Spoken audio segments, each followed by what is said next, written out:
Programa Indo às Nações. Apoio Cultural West Office.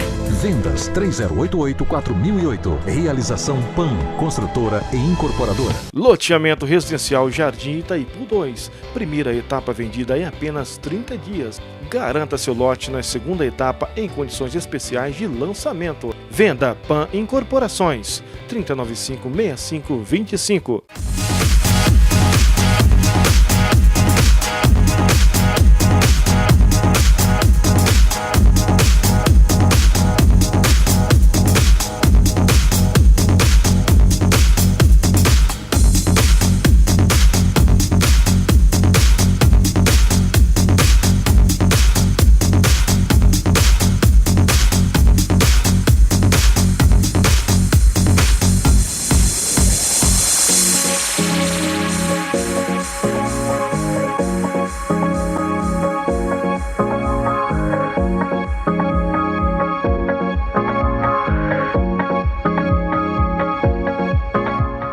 Que a graça e a paz do nosso Senhor Jesus Cristo possam ser com você e com a sua família no dia de hoje. Nós estamos entrando no ar com mais um programa que tem o grande objetivo de abençoar a sua vida, de edificar a sua fé e de fortalecer a sua família no Senhor.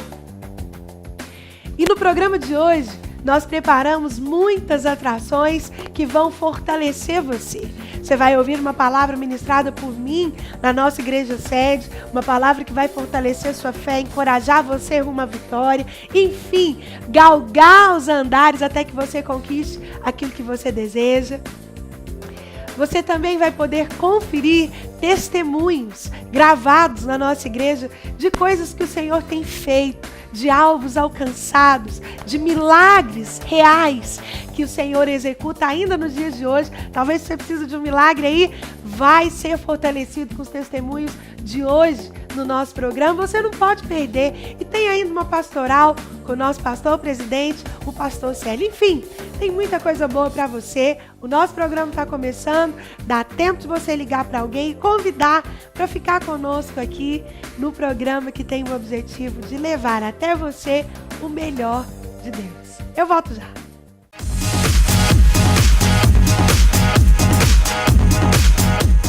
West Office. Vendas 3088-4008. Realização PAN, construtora e incorporadora. Seja você também um missionário do programa Indo às Nações. Agência 756, conta 20807-8, Banco Sicoob.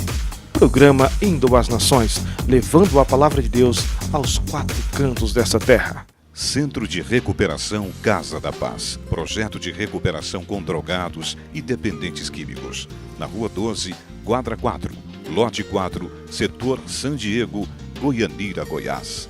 Contribua com este projeto, depositando qualquer quantia na seguinte conta: Agência 756, conta 20807, dígito 8, Banco Sicoob. Em nome de Igreja Cristo das Nações. Centro de Reabilitação Casa da Paz. Recuperando vidas para o Reino de Deus. Participe das nossas reuniões. Quarta-feira, às 20 horas, culto de ensino bíblico. Domingo, às 19h30, culto de adoração ao Senhor. Igreja Cristo nas Nações. Rua Antônio da Cunha Almeida, quadra 129, lote 10, setor dos Afonsos, Aparecida de Goiânia. Pastores presidentes Célio Moura e Sara Mendes.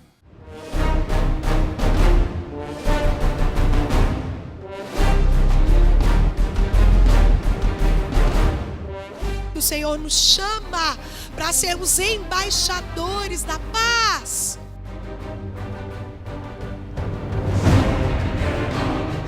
Ou a sua vida muda, meu irmão, você abandona o Evangelho.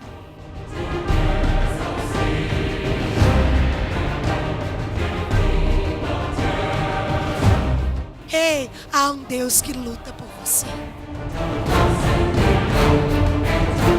Eu sei é que o Senhor sobre todas é vencedor.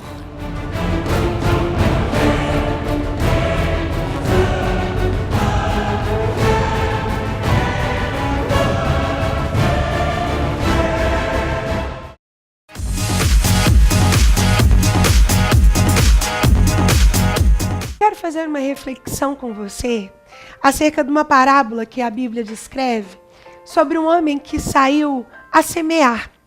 E ele semeou em 4 tipos de solo. Um solo, em um pouco da semente, caiu à beira do caminho, a outra entre as pedras, a outra entre os espinhos e a última caiu em solo fértil. Essa parábola, ela faz referência ao meu e ao seu coração. Que tipo de solo é o seu coração? Como é que você lida com as circunstâncias do dia a dia? Você guarda rancor? Você é uma pessoa magoada? Que tipo de sobrevivência que as verdades do Evangelho têm no seu coração? Veja comigo algumas coisas que a gente aprende com isso, que podem mudar sentimentos dentro de você, que consequentemente mudarão as suas relações. O primeiro tipo de solo que eu quero falar com você é sobre um coração insensível. A primeira semente, ela caiu à beira do caminho e ela foi pisada pelos montes, comida pelas aves. Ou seja, era uma estrada de chão duro, de chão batido, pela multidão que vem, que passa, numa corrida constante de pessoas que vêm e vão, e a semente não encontra amparo, ela não encontra guarida, ela não tem como sobreviver assim. Às vezes, o seu coração e o meu são corações também assim, endurecidos, insensíveis, lotados de más notícias, sem acreditar que as coisas podem ser diferentes. Às vezes você diz algo do tipo: eu não confio em ninguém, eu tenho que ver para crer. Um coração endurecido pela passarela da humanidade, por aquilo que você vê. Um coração que tem um congestionamento, onde pessoas entram, saem, e nesse coração a verdade da palavra, ela não frutifica, ela é arrebatada. Talvez o seu coração seja assim, como essa semente que não floresce. Um segundo tipo de coração, que talvez seja o seu caso, é o coração superficial.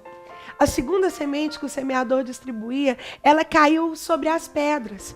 E as pedras aqui descrevem um lugar raso, superficial, porque onde a pedra, a semente tem dificuldade de penetrar, ela não consegue se aprofundar e, consequentemente, ela não floresce.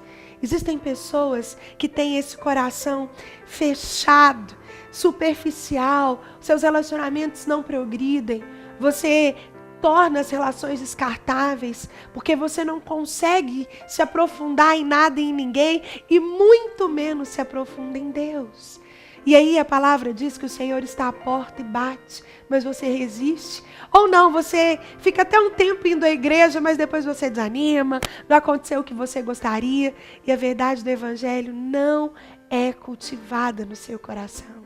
Coração superficial, onde as coisas não entram e onde o Senhor não pode fazer grandes coisas, porque o Senhor quer entrar no profundo, Ele quer entrar no escondido. Esse é o segundo tipo de coração. Quero falar do terceiro. O terceiro tipo de solo e de coração é o coração congestionado. A terceira semente, a Bíblia diz que ela caiu no meio de um espinheiro. E os espinhos, quando são pequenos, eles parecem inofensivos. Mas à medida que eles crescem, eles vão sufocando aquela semente, que até tentou crescer, mas foi sufocada por tamanhos espinhos. Esse solo representa um coração cheio de muitos interesses, de muitos cuidados. Talvez você é ocupado demais para querer Deus. Talvez você precisa ganhar dinheiro, precisa cuidar do seu casamento, precisa cuidar da sua vida profissional. Talvez você precisa correr atrás da sua saúde, sem se lembrar que Deus, sobre todas essas coisas, é Senhor. A palavra diz que quando você busca em primeiro lugar o reino, todas as outras coisas Ele acrescenta. Ei, o seu coração é congestionado com os cuidados do mundo, com as preocupações que o mundo te traz. O Senhor quer dar alívio para o seu coração hoje. E eu quero terminar falando do último tipo de solo nessa nossa reflexão, que é um coração produtivo. A quarta semente, a palavra diz que ela caiu no solo produtivo. E quando cuidada, regada pela chuva no tempo certo, essa semente floresceu. Você sabia que mesmo em solos férteis, a produção pode variar? porque depende da forma como ela é regada, depende de condições ideais para o florescimento. Esse último tipo de solo é um coração produtivo. Sabe o que isso me diz? Um coração receptivo à palavra.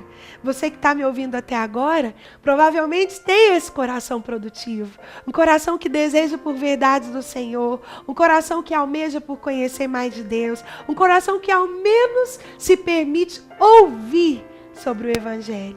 E se você está me ouvindo até agora, é porque o Senhor pode florescer uma semente linda do Evangelho na sua vida. Mas o que a minha vida vai mudar, pastora Sara? Você vai ter um companheiro que nunca te abandona, o Espírito Santo de Deus. Você vai ter um socorro presente na sua angústia. Você vai ter um Deus que, se você já está feliz, Ele te faz muito mais. E se você não está, não existe problema que Ele não resolva. Que tipo de solo é o seu coração? Ele é raso? Ele é superficial? Ele é congestionado? Ou ele é produtivo? Escolha hoje ter um coração produtivo. Deixa o Senhor entrar. Deixa Ele organizar as coisas. Deixa Ele colocar as prioridades devidas. Porque assim, todas as outras coisas, todos os outros cuidados, sejam eles finanças, saúde, relacionamento, tudo aquilo que te preocupa, o Senhor cuida. Eu volto já. Medite nisso. Que o seu coração hoje seja produtivo.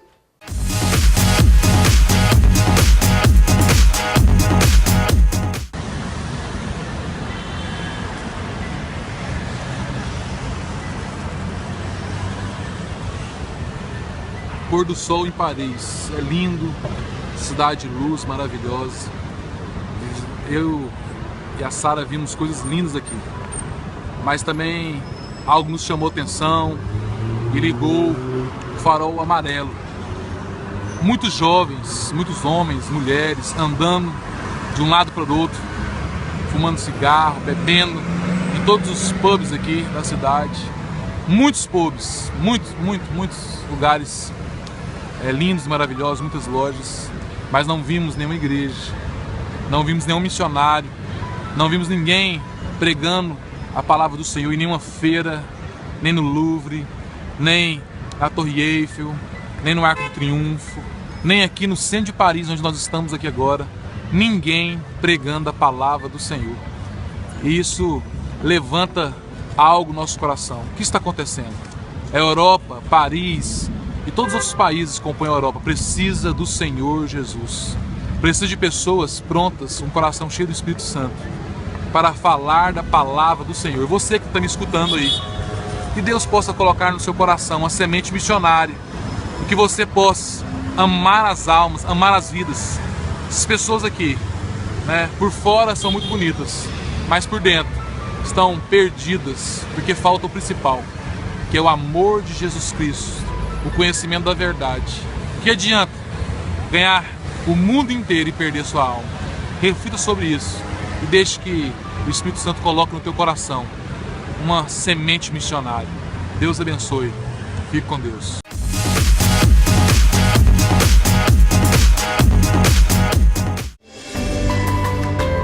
Palavra de transformação.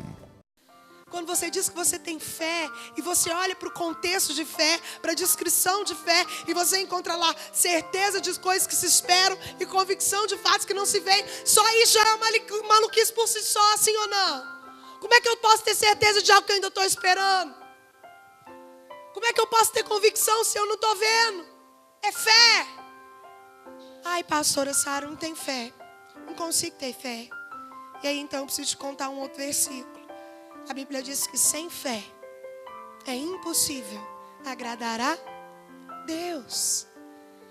Porque Ele mesmo já colocou em nós uma porção de fé, diz a palavra. O meu objetivo e o seu é só alimentar a nossa fé. É só assim que você obedece sem racionalizar. Olha o que diz o verso 6. Isaque, pois, ficou em Gerar. Vou te lembrar, o contexto era de fome. Era de problema, era de miséria. O caminho normal era ir para o Egito. Mas Deus chegou e fez promessa a Isaque. Deus falou: Isaque, não fuja na crise, porque você deve preferir obedecer a minha voz. E Isaque então, ouvindo a promessa, O verso 6 diz que ele obedeceu sem racionalizar. Ele não ficou assim, será? Será que Deus vai cumprir? Será que vai ter comida para nós? Será que a minha descendência não vai mendigar o pão? Não!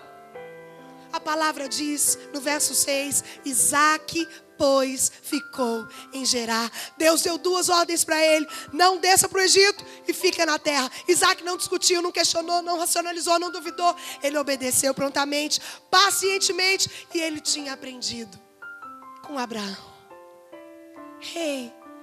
Deus coloca Abraão na sua vida. Você pode dizer amém? Deus coloca pessoas para andar com você, para chamar você, para puxar você, para encorajar você, para que essas pessoas sejam lembradas por você quando a crise chegar.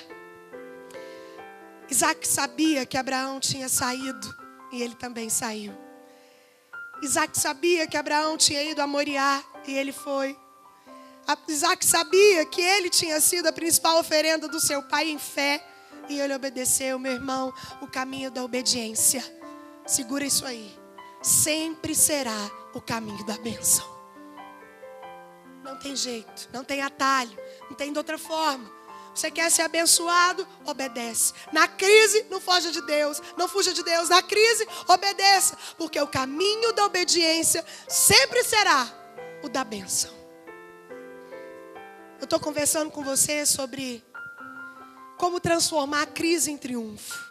E eu te disse, em primeiro lugar, à luz do texto, que você deve seguir a orientação em vez de fugir. Segunda coisa que eu aprendo com esse texto, a partir do verso 7, diz assim: perguntando-lhe os homens daquele lugar a respeito da sua mulher, disse: meu irmão, eu amo tanto a Bíblia, porque Deus em todo tempo, Ele escancara a humanidade, mesmo dos grandes homens dele. Você pode dizer amém? Isso é um alívio para mim e para você. Até Isaque, segura aí o que ele fez. Olha o verso 8. Verso 7 ainda. Perguntando-lhe os homens daquele lugar a respeito de sua mulher, disse: é minha irmã. O que Rebeca era de Isaque, meu irmão? Esposa. Ou seja, o que Isaque fez aqui? Mentiu. Isaque era um homem de Deus, sim ou não? Ele conhecia a Deus. E você sabe o que eu aprendo aqui? Se você quiser sair da crise, porque isso aqui podia ter culminado num problema para sempre, Isaque. Do verso 7 ao verso 11, mostra isso. O próprio povo filisteu falou: você está maluco, Isaque? Qualquer um podia ter vindo aqui e pegado a sua mulher. Como é que você faz um trem desse? Sabe o que eu aprendo aqui? Na crise, segura aí, meu irmão. Invista no seu relacionamento familiar em vez de mentir. Você pode dizer amém? Uma das primeiras coisas que quem está passando por crise faz é fugir de quem mais conhece. E se for possível, você mente, porque você quer barganhar. E aqui eu aprendo no verso 7 que os grandes homens de Deus também têm pés de barro.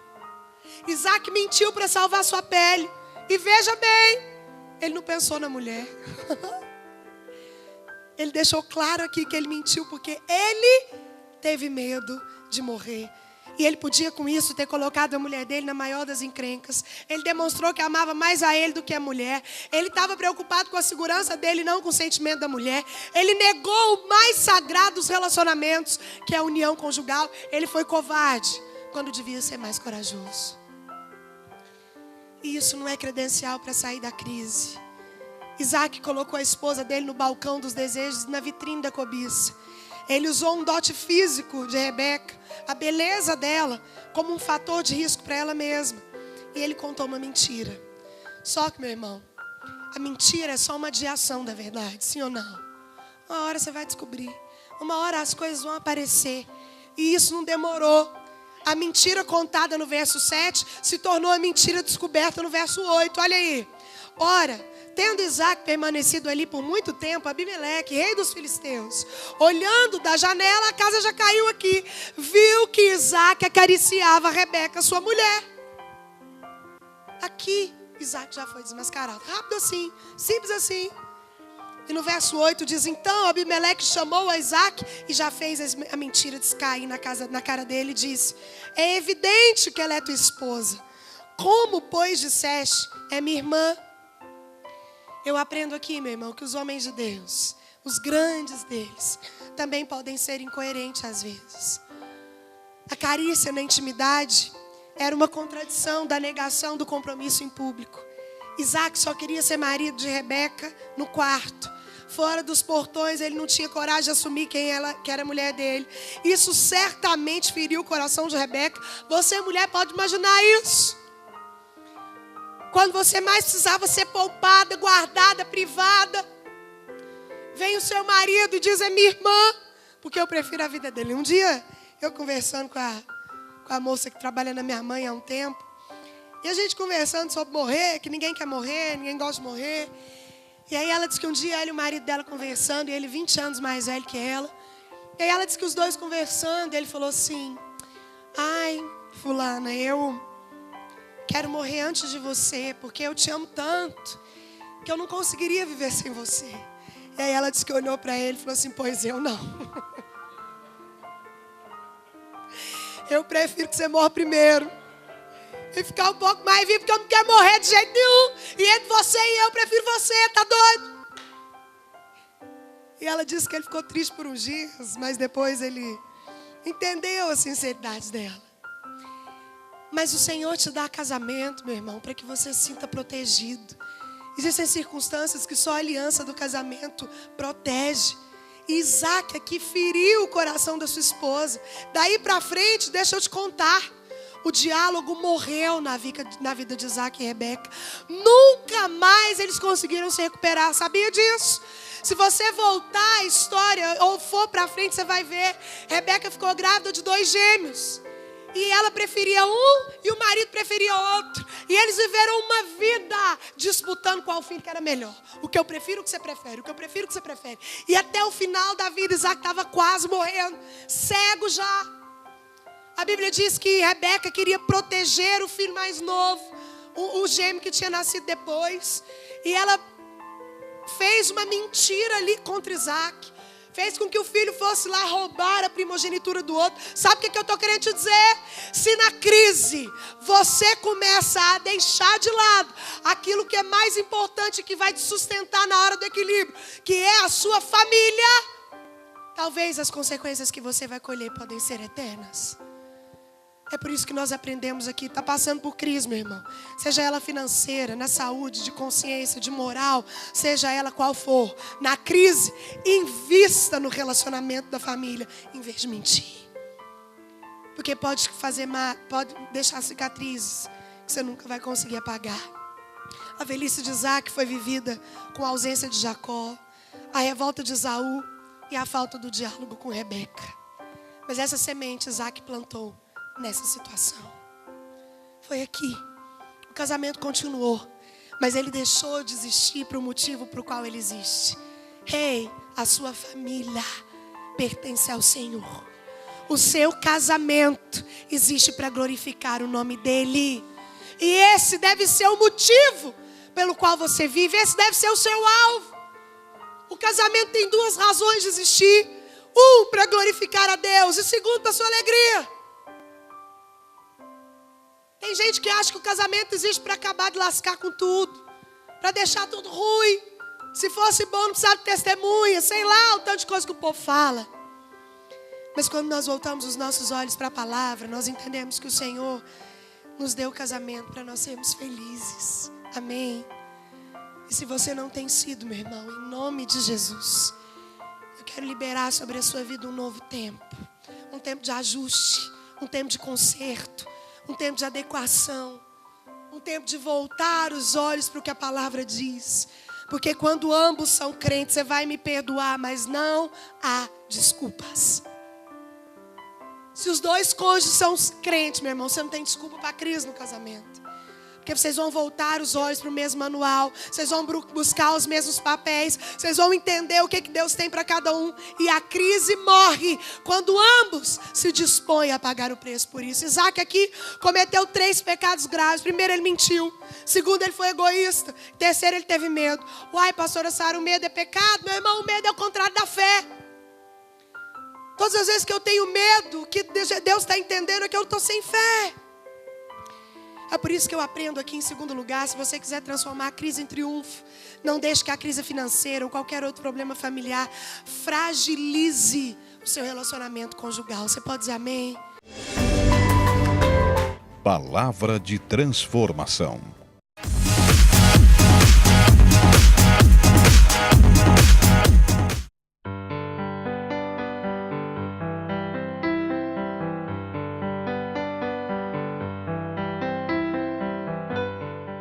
Depois de 2 anos na minha família, minha mãe foi diagnosticada com câncer de mama e com já metástase para axila. E foi um momento muito conturbado dentro da nossa família, dentro da minha casa principalmente. E vindo ao ministério, nós podemos receber a cura, o milagre do Senhor. E hoje a vida dela foi restaurada, a mama dela restaurada, coisa que precisava retirar tudo, não foi tirado nem 1/3 e já foi reconstituído pela graça do Senhor. Eu quero convidar você que está aí em casa para vir à casa do Senhor aqui, congregar conosco, escutar um louvor abençoado, uma palavra abençoada e ser ministrada logo depois por uma oração. A oração que pode mudar a sua vida, mudar a vida da sua família, trazendo a cura, a libertação e a restauração, assim como houve na minha casa, para trazer para a sua casa. E venha participar conosco para mais um culto de adoração ao Senhor.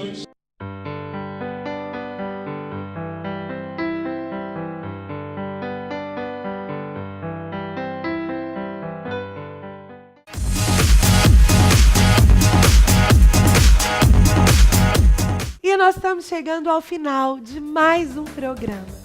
O desejo do nosso coração é que, assim como nós nos preparamos com o conteúdo que seria apresentado a você e oramos para que Ele te abençoasse, o desejo do nosso coração é que isso tenha acontecido.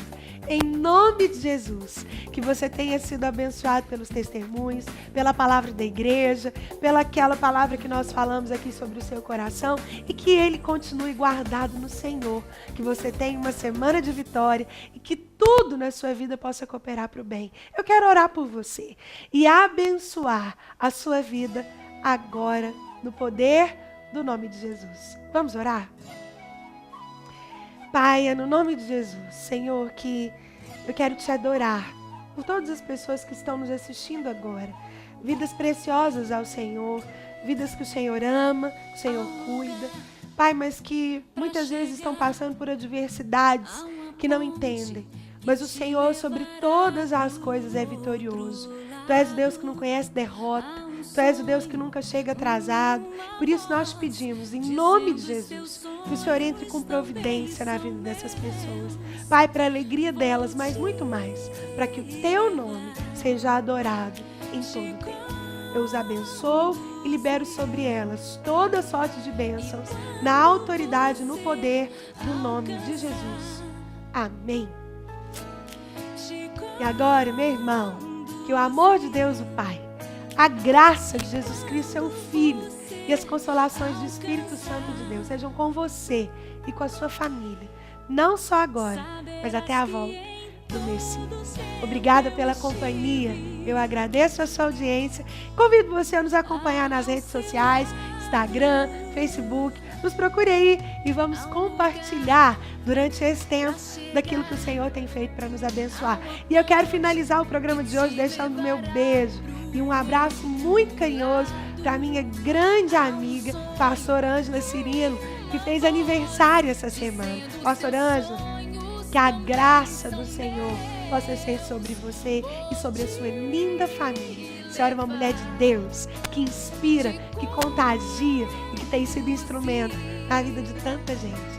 Que o Senhor continue te fazendo essa mulher que faz a diferença, hoje e sempre. Amo a sua vida. Um beijo grande em nome de Jesus. E você, fique com Deus. E nos acompanhe assim que você puder. Eu te espero no próximo programa, se assim o nosso Deus permitir.